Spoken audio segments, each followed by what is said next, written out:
Her Journey to Healing, Reaching Women with a Desperate Cry is an 8-week Zoom seminar in which Kamala and Winston help women to start living their best life by rediscovering the image of God in their life. Kamala, a licensed marriage and family therapist, joins her husband of 16 years, an ordained pastor, to marry the clinical and the spiritual. You will begin living your best life filled with love, joy, and peace. Register at kwministries.net for this life-changing seminar.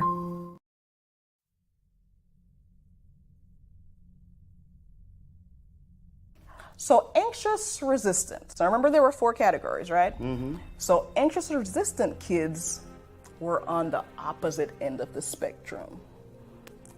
They didn't have a lot of self-confidence. They really clung to their caregivers, whether it's parents. When I say caregivers, I mean parents, grandparents, just old people in their lives who were, really part of that initial bonding experience. For these kids, they tended to have really exaggerated emotional reactions to stuff, but they also kept the distance from their peers. How did this translate into adulthood? That translated into anxious, preoccupied adults. Mm-hmm. And so they kind of formed less secure bonds with partners and feel really desperate for love and affection.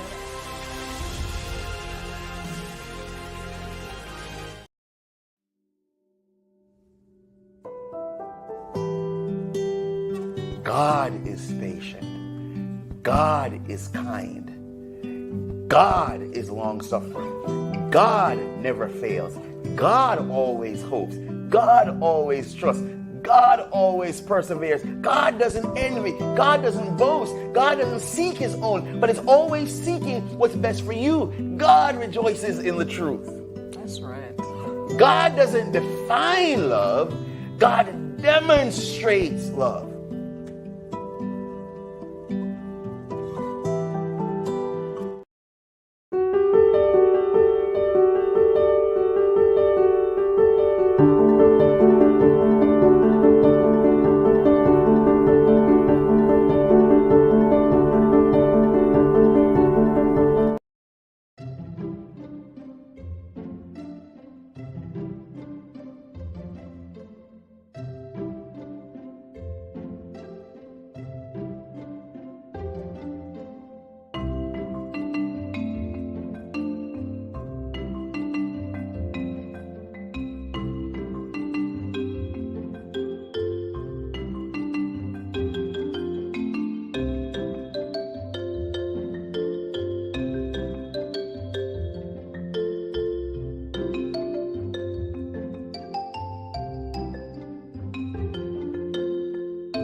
There's a commercial that used to say, "Don't leave home without it." I think it was MasterCard.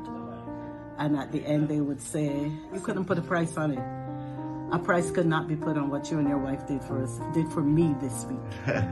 And I'm just praying that your ministry will continue to be the blessing to others as it has been to me this week. Just the opening of the eyes, just seeing God's word with a whole different set of lenses, just understanding what is required of us and laying aside the misnomers, the erroneous teachings, the errors, and just accepting who I am in Christ. And no one else could tell me who I am but the Word. Awesome. Yeah. Thank you for hanging out with us all week long. Thank you for being there with us.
Hello and welcome back to Monday Nights with KW. Winston, if it's Monday night, where are we? We're live with KW and we are so excited to be with you on tonight.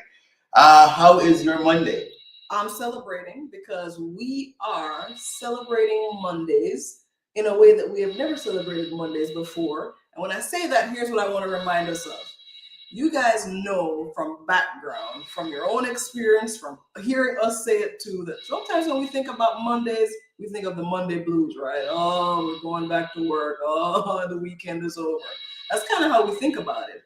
But we want to turn that on its head by telling you and telling ourselves to celebrate Mondays. So What are you celebrating today? Well, I am so grateful and thankful. I was at the gym this morning and I met a young man. I was just at the gym. And I usually do a certain routine, trying to look like you. Hello. Okay. Yes. Anyway, I usually do a certain routine, and I just heard somebody behind me say, are you a priest? And I said, no, I'm not a priest, but I'm a pastor. And he said, can I talk to you for a second? I said, yeah, I'll come over there. And so I cleaned up my ear and then went over to where he was, and we talked for the rest of the time that I was there, and it was a great conversation. I think I met a new friend, so I'm celebrating that today. I'm really thankful for that. Awesome.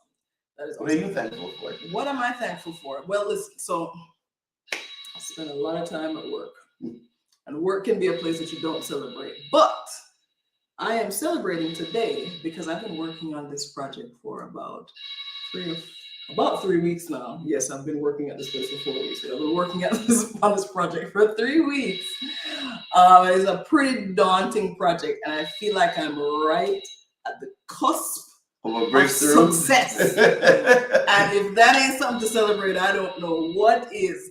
Truth is, I love when I get to the end of a project and I can say, did that. All right. Well, I'm also celebrating you. Your defense. You have a date for your defense. End of another project. Oh, yes. I'm excited for you. Shoot, I feel like I'm getting named after. What are you celebrating today? Would you tell us in the chat? Let's go into where we can see everybody's chat.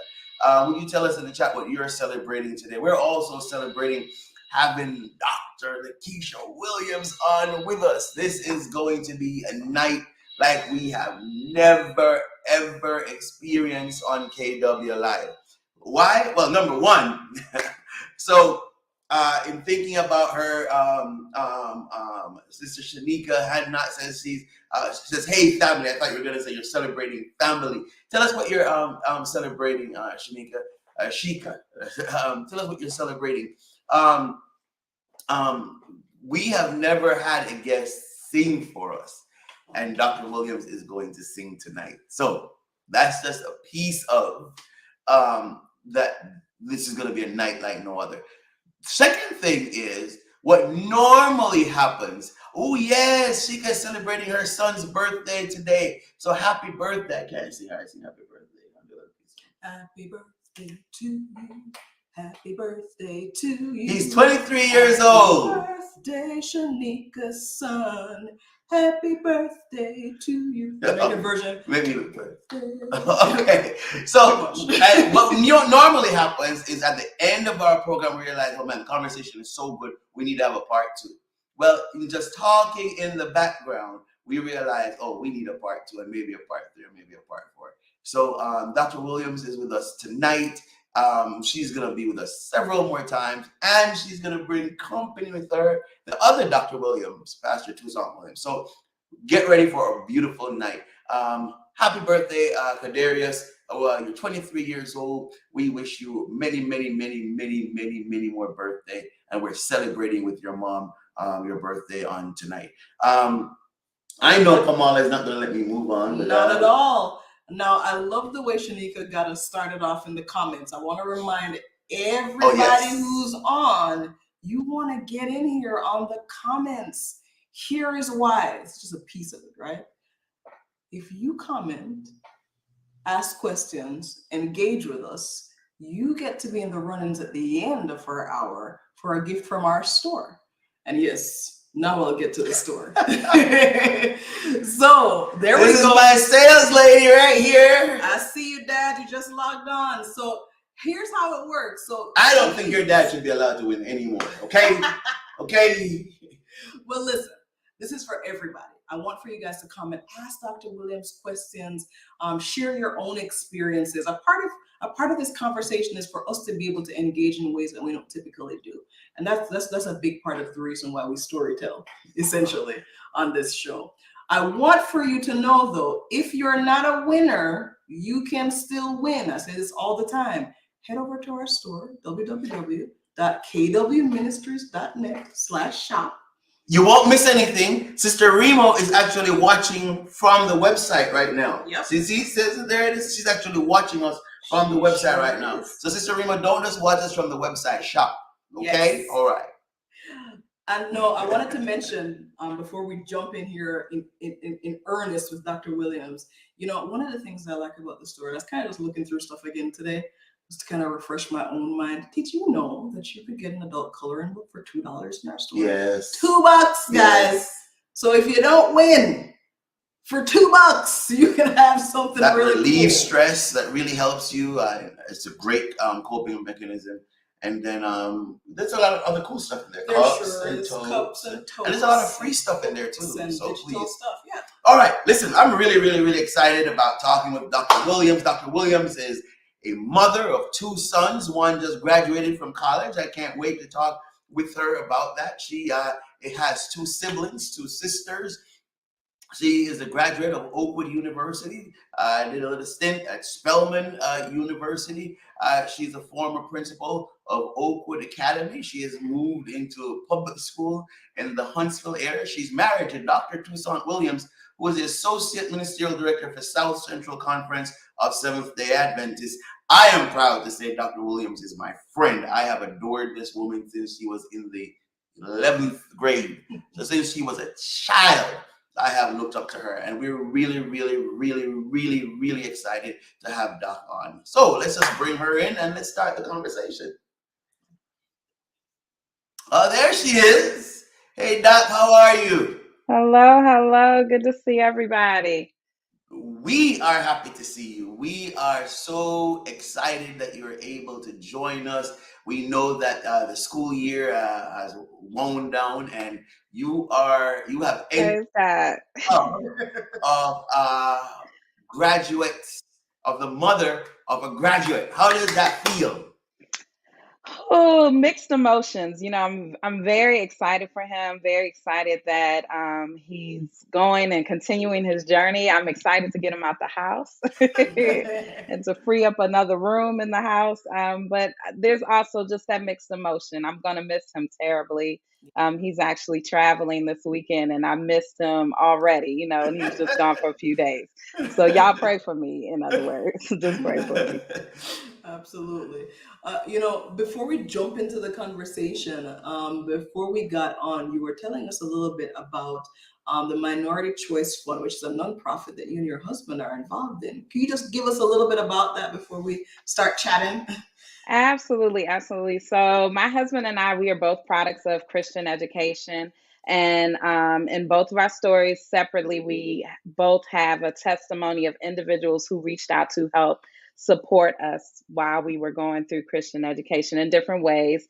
And so we decided that we wanted to start a fund that would help to fund education for students. This is something that we've always kind of done in our personal sphere, but we decided to formalize it by making it an actual nonprofit. And so we are actively working. That's my job for this summer. So now that the school year has ended, my job for this summer is to start to really work to try to find some grants and things like that so that we can just help to do what we can to send kids to private schools. And nothing against, I'm a public school teacher, so this is nothing against public schools, but there are some spaces where students would benefit more from a private space, just the smaller ratio, the smaller community, that close-knit community and things like that. And so just as a product of that education, and now with sons that are also our son just graduated from high school, and then we have another one who's going on to high school. For both of them, when we just think about what we've seen God do in their journey and how their schooling played a large part in their faith and building their faith, we just wanted to be able to give that back. And so that's our nonprofit. Is very new. We just started it last fall. And so we're just praying that God will continue to bless and allow us to be a blessing to others. Wonderful. Let me ask you a question. If there's somebody on here that wants to give some money to a great cause like that, how would they do it? So we have a website. It's called minoritychoicefund.org. And that's something that they can go to, and there's a donation link there on the website. So that's Minority Choice Fund.org. Okay, I will put it up on the screen and say, there we go. Yes, if you want to give to this worthy cause, I know I went to Pine Forge and Oakwood because the flowers sent me to school to doctors in my church, so I know what it's like to benefit from that. That's how I met Dr. Williams as a child. It's because they sent me to school, and that gave us friendships. Carl Brewer, my best friend, that gave us friendships for a lifetime. And so, yes, please, I'm kind of asking you, please, let's donate there. We're going to donate there. And so we're so grateful. I wish we had that conversation before, Keisha. We would have done something else. Oh, man. Anyway, but anyways. Well, like you said, there'll be other moments. So there'll be other moments. We're so grateful for that. We're looking forward to that. All right. So again, let us welcome everybody. I know Sister Remo is out there. Hannah, Brother Glenn. I know. Well, if you comment, then we'll see your names and we're able to say hi to you, so forth and so on. All right. Keish, you went to one quick more question about your sons and where they go to school. Is there any tension at all inside of your mind and inside of, hi Kendra, welcome, of your husband's mind that your boys went to or go to, and you know where I'm going. Yes, I know exactly where you're going. Oakwood Academy. Oh, That yes. person place. Yes, yes. So listen, we of course, we're products, both of us are products of Pine Forge Academy, a predominantly or historically Black academy in the Pennsylvania area. And so, we definitely got it when we made the decision to send our sons to Oakwood. There was someone that just came up to us even here at graduation, and she said, "It just tickles me every time I see that your sons graduated from Oakwood Adventist Academy." But one of the things for us now, we actually had plans to send our oldest son to Pine Forge his junior year, and then. And this is a conversation that's going to come at a later time. So this is a part of the part two The conversation. basketball. But the basketball happened, and so we Yes. really didn't want to interrupt that because he was such a crucial part of the team and what was happening, what God was doing there in that community. And so we definitely, and then of course the pandemic also happened. And so there were just a number of things where God just kind of made it very clear that it was for us to keep him near and keep him close and keep him in this community. But yes, we get it all the time. I have to go down there for my 25th, and Winston, Pastor Taylor, we'll go down there for our 25th, and I have to look those people in the face and let them know that I sent my children to Oakwood. But that it was a blessing. I just praise God for institutions, for Christian institutions Yes. that are Yes. pouring into our minority community, especially. And that's really important. And so it's an excellent school, and they came out on top. My oldest son just graduated with honors. He graduated with a number of scholarships and things like that, was accepted into multiple schools. And I'm just beyond proud of what he was able to accomplish as a result of his educational experience. Awesome. I know I am congratulating you, but just to let you know, at our 25th, I will be the first voice that say, "Keisha, where did your boys go to school?" Listen, write it down. I'm gonna be the first They'll one. call me out. They'll call me out. It's gonna be a whole discussion. Yes. I'm excited. Hi, Ashley. Welcome, Ashley. I'm actually looking forward to inviting you on. Hi, Christine. Hi, Mom. Thank you all so very much for being here. We're really, really grateful. We're speaking with Dr. LaKeisha Williams, and we're going to have a really, really, really good conversation. Let's start with life at boarding school. How was Pine Forge? How was that experience for you? Can we start there? Was that a good place to start?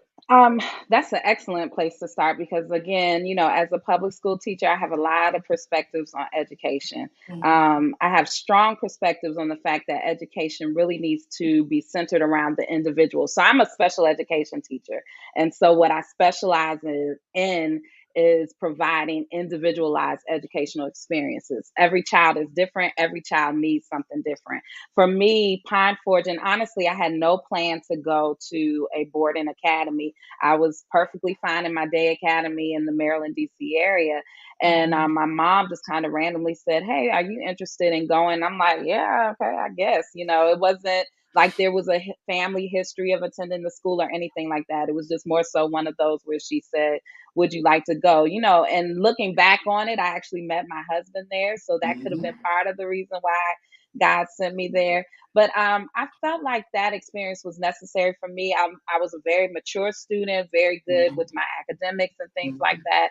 But I needed to get away from home close enough to home to be able to, for my parents to still check in on me still. And so that independence that I received there, the friendships and the family and the connections that I made there, those were necessary for that point in my life, right? And so, I definitely recommend it. I don't think it's something that's for everyone, but I definitely recommend it for those who feel like they're in a space where, or your child is in a space where they just need a new experience, or maybe even a new community. Maybe they just need to find family. And you definitely get family in that space. It's Yes, so you funny. do. We might not like each other. We might talk about each other. We might call each other names. But at the end of the day, I know that there are a handful of people that if I were to call them and say that I needed something, they would be there for me. And so that was something that you just can't makeup. And honestly, just years, here we are 25 years, and I actually just met with a couple of the individuals in the class.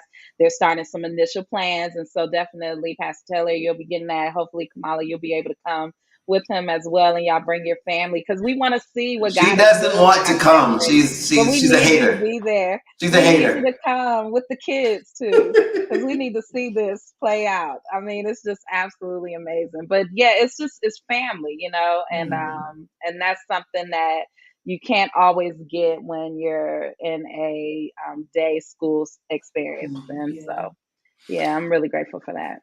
I'm curious. Hmm.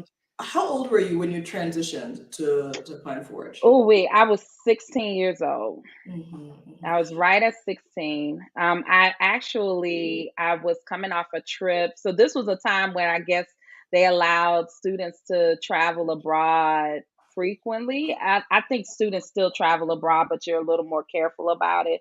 But my parents put me on a plane with another friend my age. So we were both 16, and we went and traveled abroad to Spain. And so I was coming off of that trip when my mom actually, I think she called me in Spain and said, "Is this something you would like to do?" And I said, "Yeah, I'll take it. I'll go." And even that trip and all of it, very costly things, but there was a community behind me that definitely poured into me being able to have those opportunities. And so, yeah, it was 16 years old, so I was young, a baby. I have a question for you, Keish. Yeah. So in your yearbook, in your senior yearbook, Hmm. the question was asked, who is most likely to come back and be principal of Pine Forge? And that Oh was you. dear. Oh How? dear. No, I'm not. No, I'm not. But how is it that at 16, 17 years old, you were so focused where we all respected you? Where did that come from? Where we recognized that your future would be exactly what it is today? Where did that come from at 16? I think, well, first of all, I think it was always God, just kind of bringing out our gifts and our talents. I think that what God gifts us with often shows itself at a very early age. I think this is why, God provides guidance in regards to making sure that you're training up a child in the way that they should go. So the idea of that is that you're studying this child to see what direction are they heading in, what are the things that they love, what are the things. So I definitely, first of all, would like to just say that I think it was a God thing. I was an educator from a very early age, and even though I was a strong student, probably could get accepted into a number of schools. You guys know I went to Spelman and things like that. But at the end of the day, I was a teacher at heart, and I love to educate. I love to show people. I love to help. So all of those things probably really stood out at an early age. But I definitely feel that, it was just your gifts. So I feel like Winston, and I don't have the yearbook, but I feel like in the yearbook, if it didn't say it, we all knew that you would be a pastor. At that time, you were doing tent meetings at 16. You were doing them very early where you would, and I'll never forget in Delaware, where you were doing those things. And so I think it was more so that your gifts just start to kind of shine. And if you look at your child, if you study your child, whatever that giftedness, whatever that area of gifting it is, it'll just start to come forward. For me, I'm seeing it in my son. He's 18 now, and that music gift is coming forward. But then there's also that physical, that sports gift. So he's going to study sports management in school, but I'm also encouraging him to possibly look into a music minor as well, because I think that there's a music producer in there that maybe will do something on the side or, whatever. And I think that's the other thing too. I'll never forget, Winston, in one of our classes, our teacher asked us what we wanted to be when we grow up. And I'll never forget, there was a student that shared two things that were really just kind of night and day. The two things that she shared that she wanted to do that were her loves, right? And I feel like, and the teacher said to her, "Well, what are you going to do with that?" Basically kind of suggesting that having these two opposite loves was impossible. But we're seeing in our world all the time where people are able to do marriage and family therapy like you're doing, Kamala, but then at the same time you're writing books, right? And you're doing these ministries and different things like that. And so for me, I feel like it was just having that space to let the gifts that God had given me shine, right? And as God did that, people, they're looking at it and they're like, she's an educator, like, and she's a leader too, right? And I know that those things are definitely there. I've had the opportunity to work as an administrator. Now I'm back in the classroom. I'll step into a team lead role for next year. But, so even there, individuals who have nothing to do with me, they know nothing about me, they're just meeting me, they're still highlighting the fact that you're a leader and we see Yes. it and we want to put you in that position. And so your gifts will make room for you, right? I love your that. Gifts. Hashtag your gifts will make room for you. Yeah. You said we have a question. Let's get this question. Okay, so Marilyn Rima was asking, she wanted to know about help with funding tuition in the Huntsville area, going back to the Minority Choice Fund.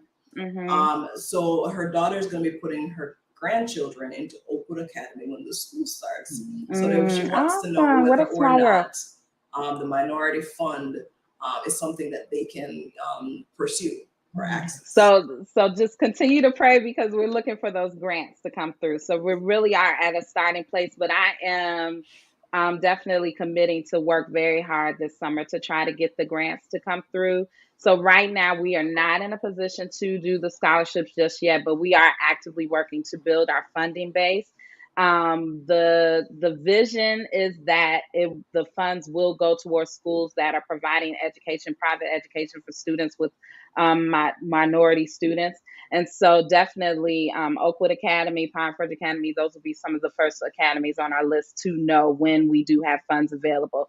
There are still opportunities there at the academy. I worked as an administrator there, and there are always people in the community that are looking to donate, looking to help. And so definitely please move forward with the process of enrolling your child and communicating whatever the needs are in regards to funding and the school as things are. I actually have a student who stays here with me. He's from France, and towards the end of the year, he received a very large scholarship from the alumni just to help finish up his bill. And so definitely there are people in the community always looking to give, but hopefully, prayerfully, I'm praying. There are just some things that I'm asking God by faith that he'll definitely just expand, because he gave us that vision, the vision for the fund. And so we just believe that he will fill it with what is necessary in order for us to help people in the community. But what a small world that there's somebody from Huntsville watching. And yes. I love it. I'm so excited, and welcome, and definitely seek me out when you guys come for enrollment or any parent meetings and things like that. I'll be more than happy to help provide information. Awesome. Now, Keish, when we talked about Pine Forge, and I asked you the question and said, how was it that we as other students were able to recognize in you your leadership skills? One of the things you said was train up a child in the way that they should go. And you talked about your mom. You headed when you headed to Spain, and encouraged you to do that with your friend. And on the way back, say, hey, here's another opportunity that we think you should explore. Would you talk to us about your relationship with your parents? Yeah.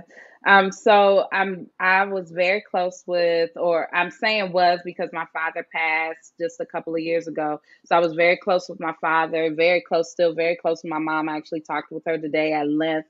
My son was up there visiting with her, and so she was just kind of talking about that experience and having a teenager in the house after so many years of having an empty nest. And so we talk together, and we talk often, or we pray together often, or she's constantly praying and just supporting what we're doing in ministry. But I have a very close relationship with my parents, and I always had a relationship where my parents welcomed me talking to them and being honest with them about how I felt, about the things that I perceive. There was just it was a very open space. And especially my dad was definitely a man of wisdom.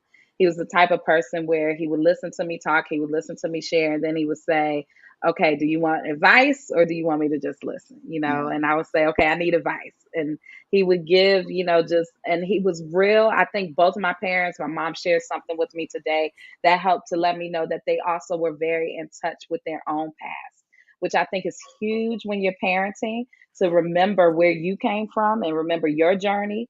so that your child feels like they're able to relate to you and they're able to connect with you. But yeah, so I had a great relationship with my parents, and my parents also were the type of people that anything that I dreamed to do, they would help to work to make it happen.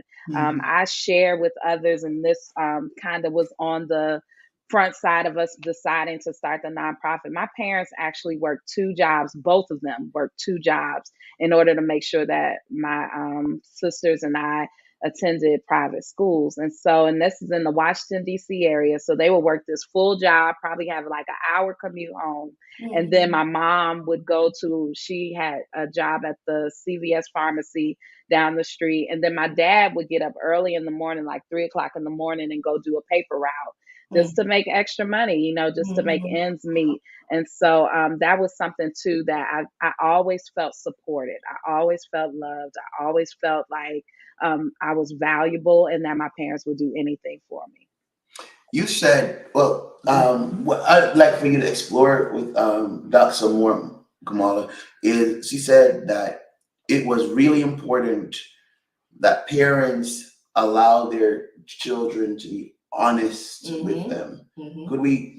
I was thinking about that when you mentioned it, thinking about it from the standpoint of how often many of us, many people that, are on tonight, many people who have listened to the show, many people that we've encountered in our own experience, don't have that same kind of idea of being able to be vulnerable and to really share what's on our heart. How important, how much of an impact did that kind of experience with your parents have on how you approach other things in your life from that foundation? If I can be real, if I can be vulnerable in my home space, then I can be comfortable when I go out into my public space.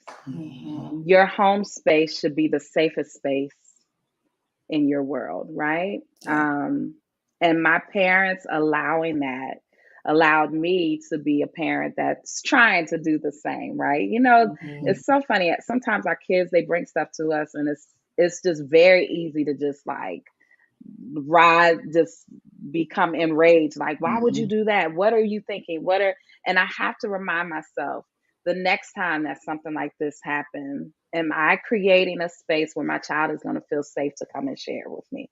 Am I creating a space where my child is going to feel like they can be honest and be open with me?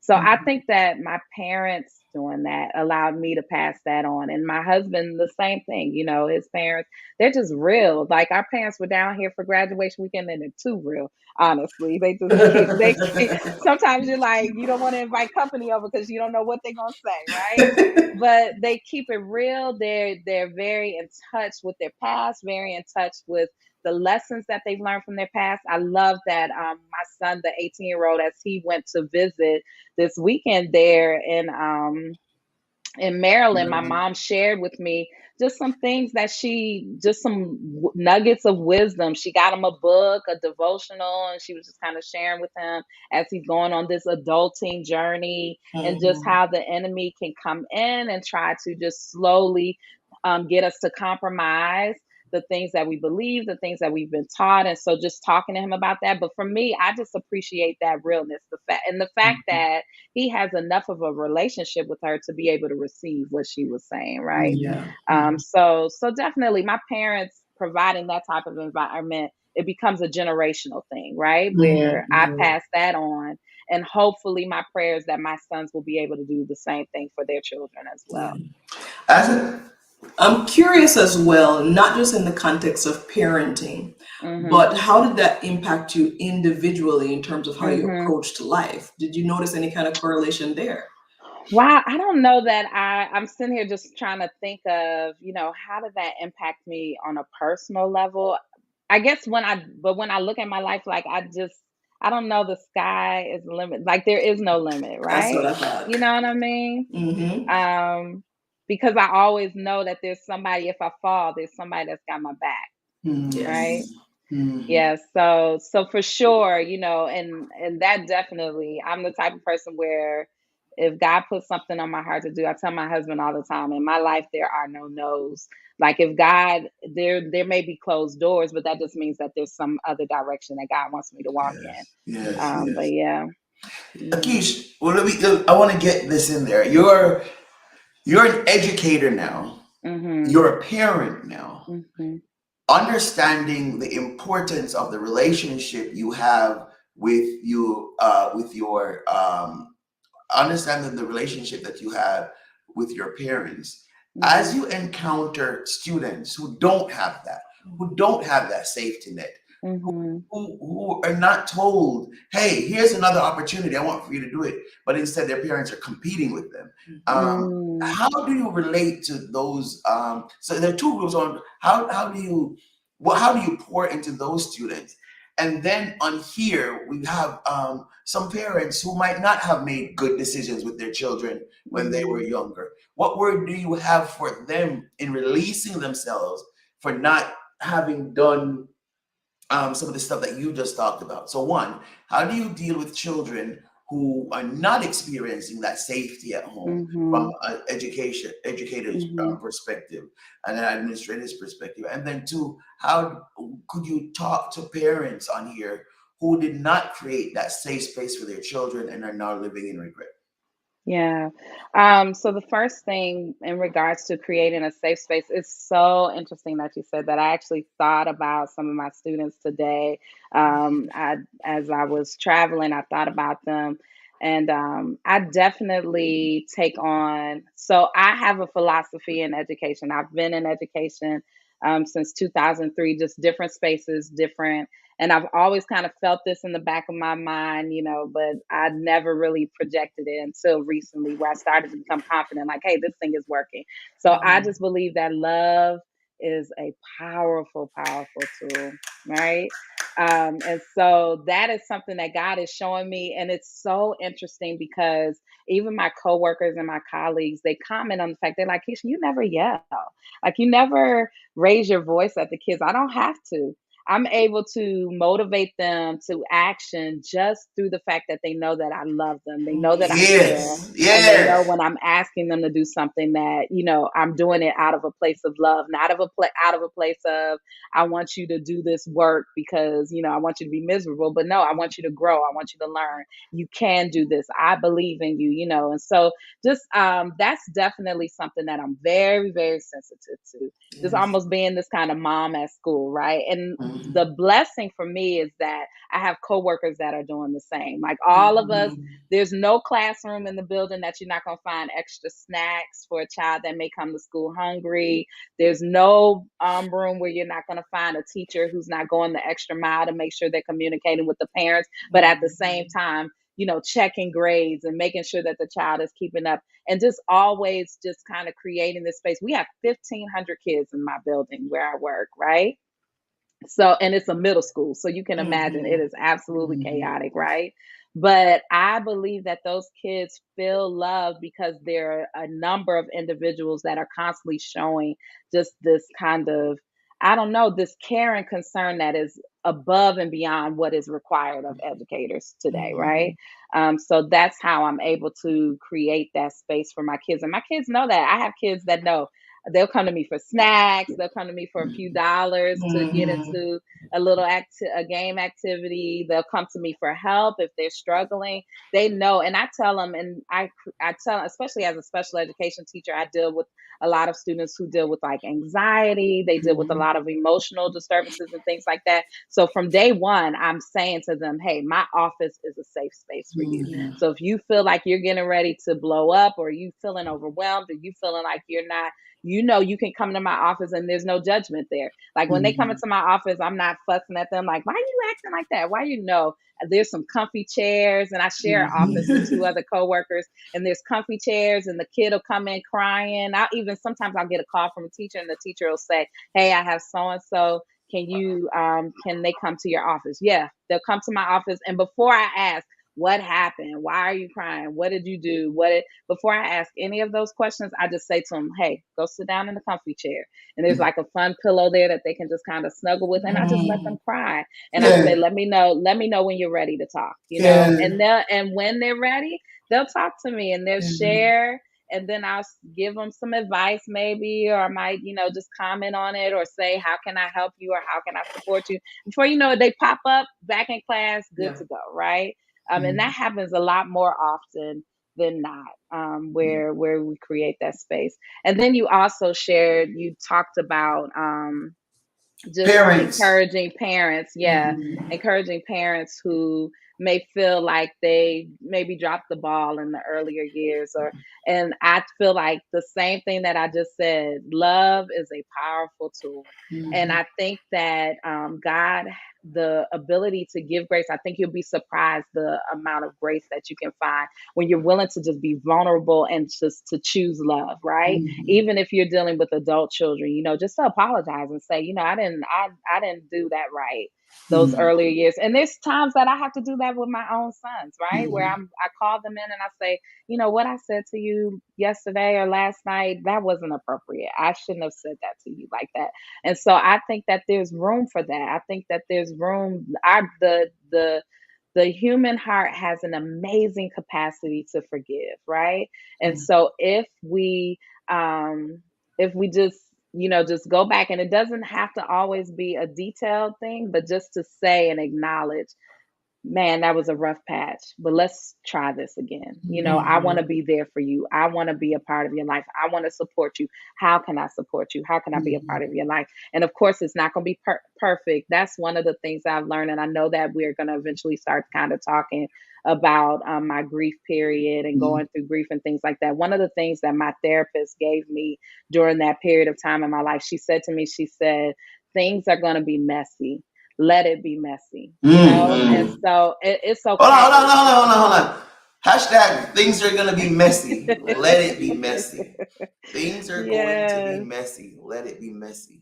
Yeah, and that kept me through some very rough experiences, some very rough moments. Just saying, okay, Keisha, it's just gonna be messy. It's gonna be messy, literally messy. My room's a mess. The meals are a mess. The kitchen's a mess. Literal mess, but then also figuratively messy inside. Just feeling like I can't make sense of what's happening and what's going on in my life. And so I'm saying that to any parent that's struggling, any parent that's having regrets, any parent that's feeling like, how do I dial that back? It's going to be a messy journey, but it cannot hurt to apologize, to ask for forgiveness, and then to ask God to help you with just taking one step in front of the other to move forward. Keish, let's talk about where you were when you heard your dad died. I want to hear where you were, what you were doing, what you felt, and what was the first song that you sung after you heard he died? Oh, wow. Oh, man. Okay, so I was actually out of town in Atlanta with my husband. We were planning just an overnight trip in Atlanta. It's just a few hours away.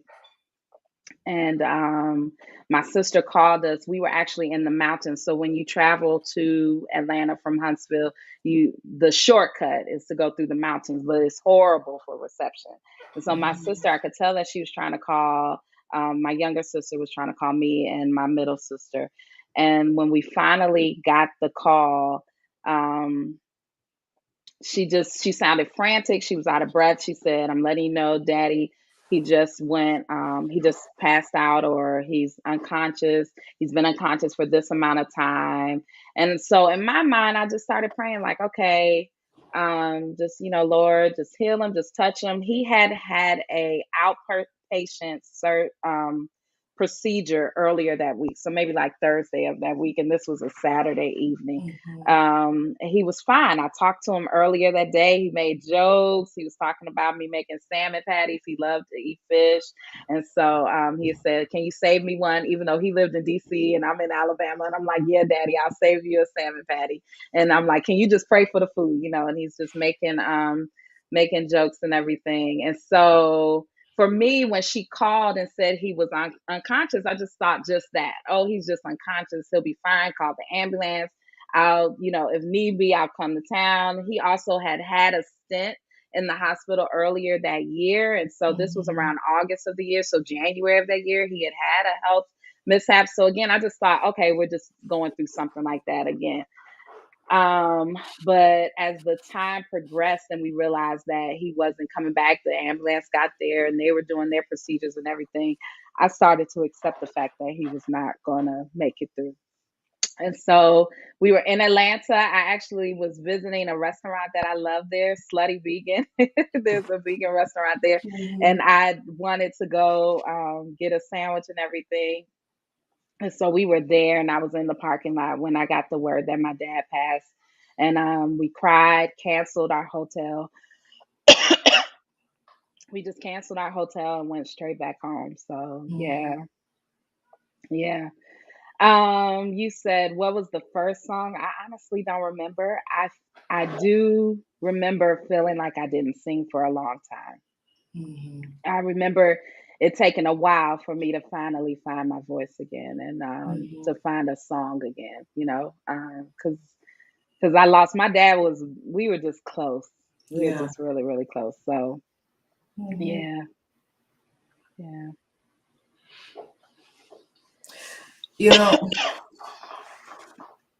For somebody who's navigating loss, it's not that you ever really get to the end of it. It changes. It becomes something different. Yeah. What do you say to somebody who is newly navigating loss? They've lost a parent, a family member, somebody who, like you, that relationship was something that was so unique and special. What would you say to that person? What would you say to yourself now as you picture you and your husband in Atlanta? What would you, where you're sitting right now, say to yourself then?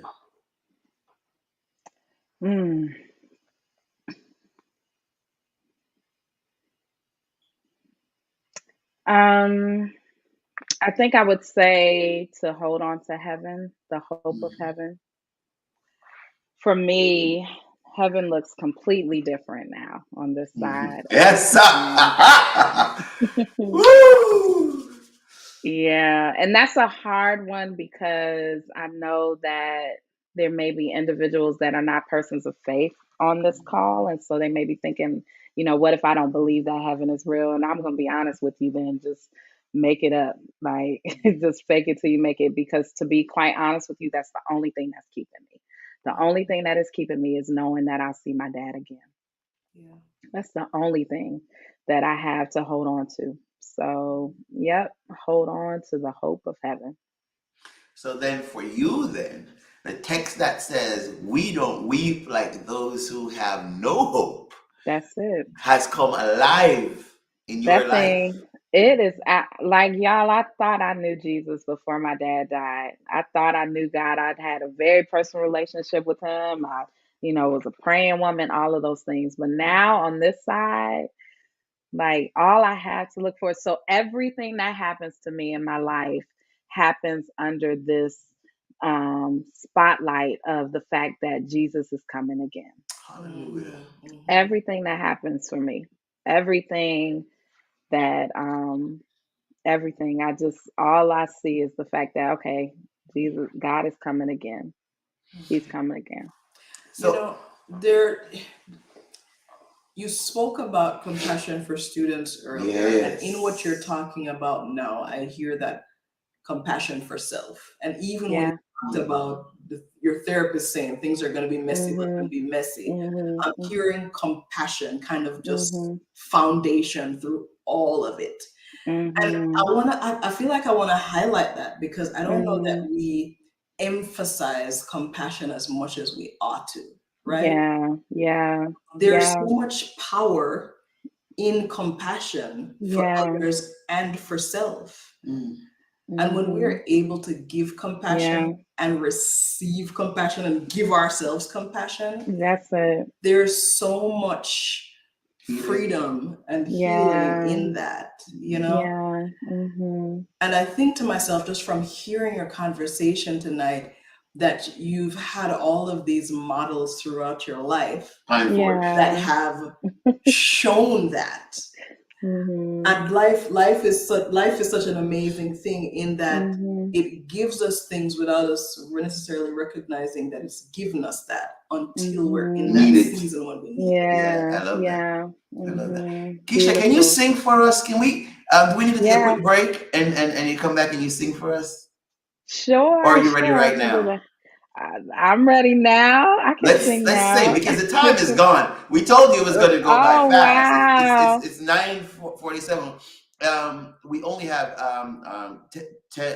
13 minutes, and so we have a lot more questions. But this conversation with Dr. Williams will continue again.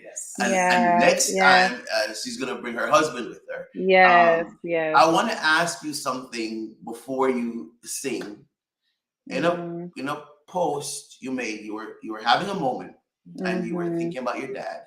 And you talked about how God thought about you way in advance and provided you a husband that looks just like your dad. And when you said that, I was like, yes, that's so true. That's so true. I was like, and not only looks Keish, but has the very same personality. Very same. Exact same. Talk to us how that was comforting or healing for you, real quick. Man, my husband, he's just a rock, right? Just a very just solid individual, strong character, strong relationship with God, a desire to serve God. And so for me, just him being there, his presence, his love, his gentle tenderness, his forgiveness, when you're grieving, you can act outside of yourself a little bit, and just his ability to just bounce back and forgive and allow me that space to go through my ups and downs. It was just a blessing. It was a blessing from God. My dad is a man of wisdom. So is my husband. When y'all see him, when he comes on this call, I actually already told him that I booked us another event. I love it. And so he's ready. He'll be ready. But you'll see when he comes, like the Nuggets, y'all gonna be hashtagging the whole session, right? Because that's how he talks. It's like, man, ooh, I'm about to take notes, But just I think it also, and Kamala, just thinking about that whole compassion piece, it shows that God is compassion towards us. And feeling, of course it can never fully be filled, right? No. The space that my dad left. But God provides us with the things that we need in order to sustain us, right? Amen. And so I believe that that's what he did in the gift of my husband, and just the blessing. He's just a blessing. And we got closer too. Let me also say that in that grief period, we were able to get closer as a couple. And that was huge. That was huge. Real quick, Keish, real quick. I need to sing, but real quick. Talk to us as couples for a second. How important it is to have each other. Going through that extremely challenging time period. My wife and I went through a time period by no means in comparison to the death of your dad. Our daughter was diagnosed with Crohn's disease. That was rough. Talk to us about how important it is to have each other in our lives as we go through these tough things. And so why it's so important to cherish each other. I'm gonna say something my husband he would say, and he always says when he talks about when God gave man, woman, woman, man. Um, the idea was that He gave us to help each other get to the kingdom. Yeah, So it wasn't for comfort. yeah. It was for to be able to just kind of lift each other Journey. up when you fall, right? They say if one falls, it's better to have someone there that's able to lift, to reach down and to help to pick you up. And we all have these up and down moments that we go through. I would like to just take a moment though to speak to those who are not necessarily in a couple relationship. I believe that God feels that God Himself is the one, right? Reaching down, but just the idea that we cannot do this alone and we cannot do Yes. this in isolation. And the term help me is there for a reason. Yeah. We're there to help each other get to the kingdom. Nothing more, nothing less, right? I mean, of course, you have all these extra perks that come with Of with course. with the relationship, right? But at the Those end of two the amazing day, boys. yes, yes, yes, yes. But at the end of the day, when we get to the kingdom, God is gonna ask me. I'll be accountable to my helpmeet that He gave me. I just believe that, and I want to be able to. I want us to both be able to be there and to enter into heaven together. Sing, Keisha. Mhm. Okay. Yes. Yes. Okay. So the song that I'm gonna sing is actually um, a song that have leaned on probably for many years, even before my dad passed. It's just like a go-to song for me. Um, and it simply says, "What can separate us from the love of God?" That's a verse that I definitely am holding on to in this time in my life. There's nothing that can separate. No failures, no far. I can't go too far that God will not reach out and grab a hold of me and bring me back. From the dawning of the heavens to the far ends of the earth, to give you life forever, He left no stone unturned. And before the birth of time, Jesus had you on His mind. So you never need to question His concern. So what can separate you from the precious love of God? Who could ever come against His strong and perfect love? So when you're in the valley and your nights are cold and lonely, the darkest hour is just before the dawn. Remember, nothing can separate you from God's love. He numbers each and every star, and He calls them all by name. He counts them one by one to see that they are still in place. If He cares for every star, then He sees right where you are. You can trust He'll never fall from His embrace. So what can separate you from the precious love of God? Who could ever come against His strong and perfect love? So when you're in the valley and your nights are cold and lonely, the darkest hour is just before the dawn.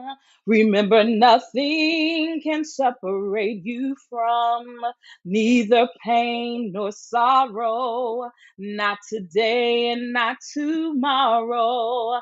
Nothing past and nothing present. Nothing future. Nothing ever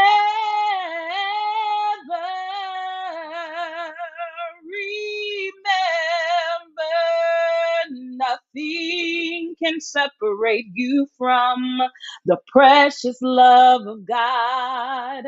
Remember, nothing could ever come against his strong and perfect love. So when you're in the valley and your nights are cold and lonely, the darkest hour is just before the dawn. Remember, nothing, absolutely nothing. Remember, nothing can separate you from God's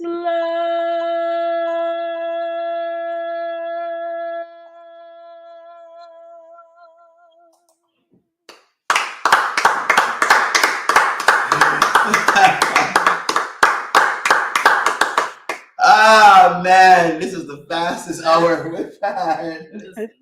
I just want to say that song, those words were so timely. I know that did it for me. I know that somebody else needed those words tonight. Thank you so much. Praise God. Thank So, you, God. to be continued. It's not over. So, it's to be continued, guys. So, stay tuned. Let's see who our winner tonight is. This is good. Honey K. Here she comes. All right. And thank you guys for all the commentary. I can tell that you are really enjoying the conversation.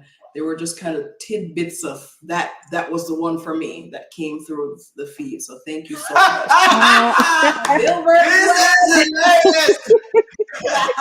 I started by saying your dad can't really get anyone. He surely can. Well, here is the great thing. We have 3 gifts for you tonight. And tonight, what we're giving away tonight is Dr. Toussaint Williams' devotional. And is there any, we can't get it on the screen, can we? I'm sorry, but just forgive me if we can. Forgive me for bringing you through all that trouble. But we're giving away Dr. Williams' devotional, and we want for you to have it. So we're going to do 3 of them, actually. All right, so Dad, you're one person. So let's do another roll and take out Elder Glenn out of it.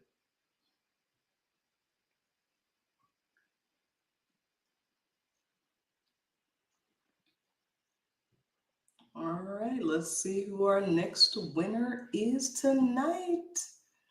Drum roll, please. Ashley. Ashley. You are our second winner.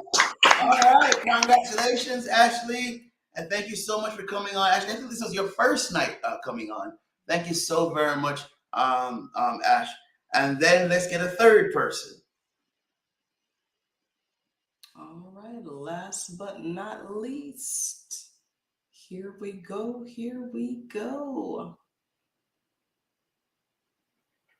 Desiree. That's parents were LaKeisha, that's Kamala's mom and dad. I know. I pieced it together. That was good. All right, everybody. So, and I promise you, we don't spin that when we had nothing to do with that, okay? So you know, especially Ashley Nicole, as being the first time that you've been on with us and winning with us, how you get your prize. We want you to go to www.kwministries.net/claim your prize. You will enter your information into the fields there and we will contact you. Yeah, so please put your information in there, and the gift is actually going to come from Dr. Williams himself. We're already taking care of that. And once we get your information, we'll pass it on to him, and we'll get those out to you. Again, everyone, Kamal and I are so excited that you could join us. Dr. Williams, thank you so much. We can't wait for the next time. There we go. When I tell you I love the ground, let me be clear. When I tell you I love the ground Annika Fagan walks on, I love the ground that girl walks on and the sky under which she walks.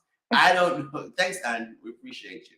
That's the devotional we're sending you, and that's the book. That's the author, and that's who will be on. And you're looking at not only Dr. Williams' husband, but her daddy. She looks just like him. Oh my gosh, Keisha, you said that. Yes. Before we go, Keish, would you just say one last thing for us for the time that will hold us over until the next time? Because unfortunately, it's all the way in August, and that's a long time. Yes. But you know what? We'll see what happens. But anyways, could you say something else to us before we go? Just definitely just encouraging everyone, hold on to the hope of heaven. This past week, and this is not to make this a sad ending, but this past week, my husband and I participated in the funeral of a 19-year-old young man who died suddenly and unexpectedly. And as I looked at his friends, 19, 18, 19, 20 years old, and they're crying there at the funeral, all I had to give them was the fact that we can see him again. We can see him again. And so I want to say that we need to live every day like we have some loved ones that we want to see one day again. And I just believe that if we hold on to that hope, it'll help to color everything that we go through in a way that we'll be able to stand and make it to the kingdom one day. Amen. Hold on to the Amen. hope. I love that. Let me say this before you go. You know, as you sang tonight, can I tell you where I was? I was in Pine Ford Church. Yes. One of those prayer meetings after I preach, and you would sing. And I Yes. that's right. Oh my gosh. Thanks, Keisha. Thank you, Dr. Williams. Thank you guys both. Thank you, both of you. Beautiful ministry. Thank you for allowing me to be a part. Well, hopefully we'll have you back several more times before this year ends. We're really, really grateful. Thank you to all of you that joined us. Hey, Kamala, if it's Monday night, you're live with KW. Peace.